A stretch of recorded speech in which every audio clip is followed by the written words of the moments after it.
Alright, I had a different PragerU video plan, but this one's going to be quicker and it's going to be out sooner, so just take this and then the real video will come out later, I promise. There were many American heroes on 9/11, but the greatest were the passengers and crew of Flight 93.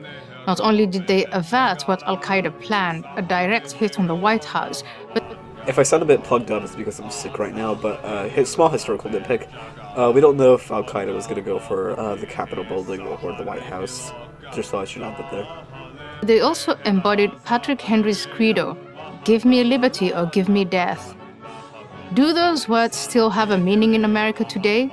Considering there's people that are vocally supportive about fighting for their lives and rebelling against a corrupt, unjust government online nowadays, and in real life, yeah, I'd say so. Also, isn't it kind of funny that most of those people are leftists? I just think that's something to take in with. It never occurred to me that free speech would come under threat in my newly adopted country. It really isn't, especially for the kind of people like you. I'm just saying that's more of other people, mostly psychopathic radicals, that are wanting to do these things and take away your freedom of speech. The real people who are taking away the freedom of speech are the right, which I think is funny, you know. I was inclined to dismiss the alliance of campus leftists and Islamists as a lunatic fringe. They are not the fringe anymore. Many on the left, academia, the media, and now even the corporate world have inculcated in a generation of students an ideology that has much more in common with the intolerant doctrines of a religious cult than with the secular political thought I studied at Holland's Leiden University. Okay, a lot to unpack here. First, keep in mind most people that would associate themselves with PragerU, when they say leftist, they mean like liberal democratic people. I'm a Democrat by force, I'm just saying that right now. I'm gonna vote Democrat when I'm old enough to, but it's not gonna be a happy vote, that's all I'm saying. But here's the thing, if you go to a leftist who, more often than not, supports things such as LGBT rights, you know, something that you're shown over and over again that you clearly don't, they are not going to support an Islamist group. And Islamist isn't even really a real ideology, it's just a term to make the Islamic fundamentalist, who should be called jihadist, look better. Ask any moderate progressive Muslim in any country, such as like Turkey, this, and you will get that answer. Like, even with like the liberals and stuff like that, Dems, neoliberals, that surprisingly support gay rights most of the time, it's like even they know not to support this kind of thing because, well, when you look up ISIS throwing people off in building, you get this result. Yeah, we don't really support that, thank you very much. Also, like, what kind of Islamic groups are we talking about? Are you talking about, like, Palestine, the Islamic State? What are we talking about here? Because leftists who support Palestine, it's mostly either the Palestinian people or an example being the Popular Front. It's gonna be a good while until you see a leftist going full out saying they support Hamas, which they would have no reason to. Yeah, sure, they might be more susceptible to making jokes about it. Believe me, I would know very well. But you can't just go out and claim something like that while providing no evidence to your argument. The jihadis lacked educational and employment opportunities. They were angry at American foreign policy in the Middle East, and so on. I argued that none of these could explain the motivations of the plotters and hijackers, all of whom in any case came from middle-class and upper-class homes. Okay, this is a really stupid point. First of all, no leftist is being an apologist for Al-Qaeda. That's like a pretty clear thing. It's a terrible group. We all know this. But, okay, first of all, most men who join these kind of terrorist organizations are uneducated and part of the middle class. The leaders are part of the higher class because they exploit these young men to join their group for them to gain more profits. Which is how the Islamic State got most of its members. It would prey on people looking for change in their country after the US had, you know, bombed it. Which, does that mean I support the Islamic State? No, it doesn't. It means I don't support any country, for that matter, bombing random other countries. Sure, Saddam was not good. That goes without saying. But it doesn't mean that you need to to create the highway of death. Jesus Christ.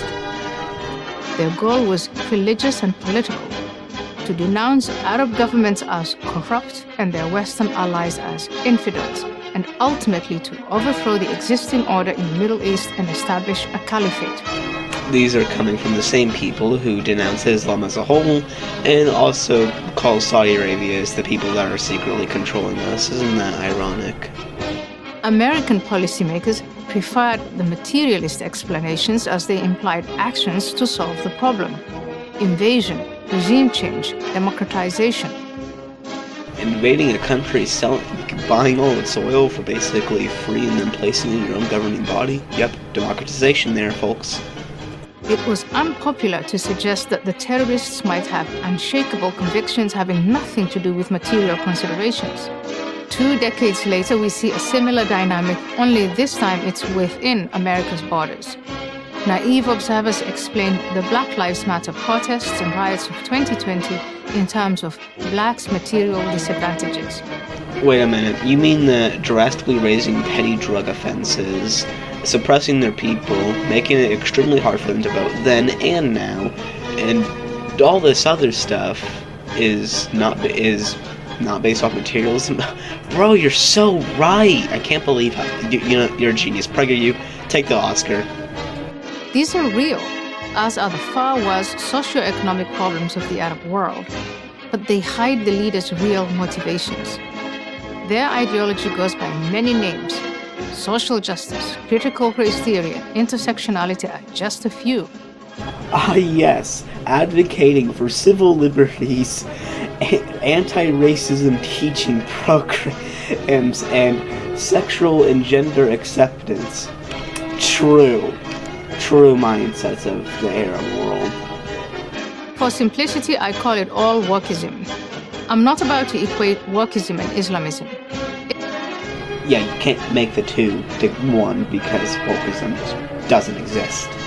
It's just a fake ideology made up by the right. Did you know that the term woke was actually made in like the 60s and 70s? And it was advocating for your people. Isn't that crazy? Islamism is a militant strain of an ancient faith. Its believers have a coherent sense of what Allah wants them to achieve on earth to earn rewards in the afterlife. Wokeism is just another version of Marxism. It scorns religion and the idea of an afterlife. Wokeism divides society into myriad identities, whereas Islamist division is simpler: believers and unbelievers. Again, wokeism is not real, so therefore you cannot conflate it to Marxist-Leninism. Most people that describe themselves as woke are actually, like, either, what's the best way to put this? Revolutionary progressives, or liberals is the best way to put it, especially in the times of 2020 and 2021. There are many other differences, but consider the resemblances. The adherents of each pursue ideological purity, certain of their own rectitude. Neither Islamists nor the woke will engage in debate. Both prefer indoctrination of the submissive and damnation of those who resist. Ah yes, claiming that so-called woke people will not engage in debates, while they literally go out in the streets to potentially hundreds of thousands of people watching them in rallies. That works so well. The two ideologies have distinctive rituals. Islamists shout Allahu Akbar and death to America. Allah Akbar, or God is Great in Arabic, is used by most Muslims, all of them almost, but okay. Also, what about when people say God bless America? Does that equivalent to you? I doubt it does. The woke shout Black Lives Matter and I can't breathe. Oh, well, I guess you got a point there, actually. I've never seen a right-winger or anything like that go out in the streets and scream like that, imagine. And today, a somber anniversary. Will not replace us! Jews will not replace us! Oh. Well then. Islamists pray to Mecca. The woke take the knee. No, Islamists don't pray to Mecca. Muslims do. That's like a very common knowledge, I would assume. And also, the kneel standing is actually a lot less offensive than you might think. The guy who originally started doing it, I forget his name, but originally he would sit down during the national anthem, but he also didn't want to disrespect the soldiers, so he was advised to kneel instead, and it actually worked pretty well.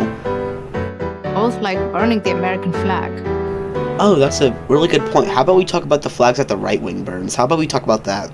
Both take offense at every opportunity and demand not just apologies but concessions. Islamism inveighs against blasphemy. Wokeism wants to outlaw hate speech. I was originally a free speech absolutist, but when you have a 4chanian society and people who hate and want to take rights away from others get into power because they were able to talk, yeah, that just creates less freedom of speech in the end.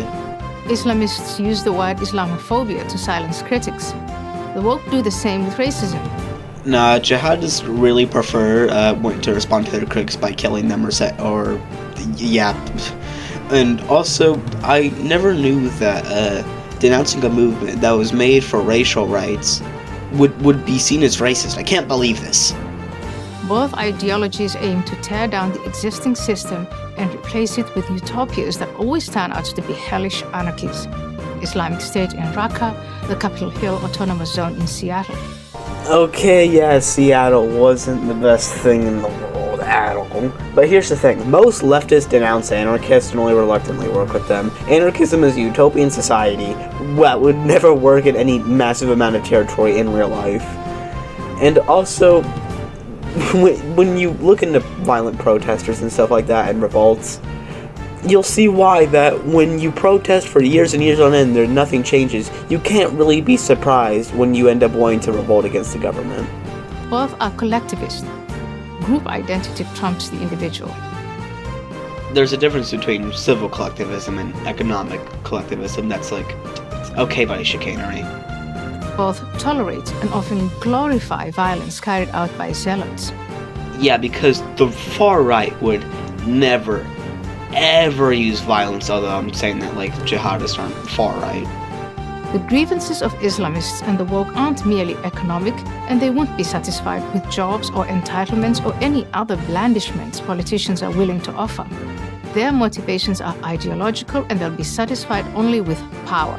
And you're saying this like there isn't power-hungry rightist, basically meaning all of Congress. But yeah, I'm tired. The rest of the video is a whole new debate. Maybe I'll make a part 2. I've been working on this video non-stop, and I'll see y'all around. If I have one thing to end this video on, it'll be this.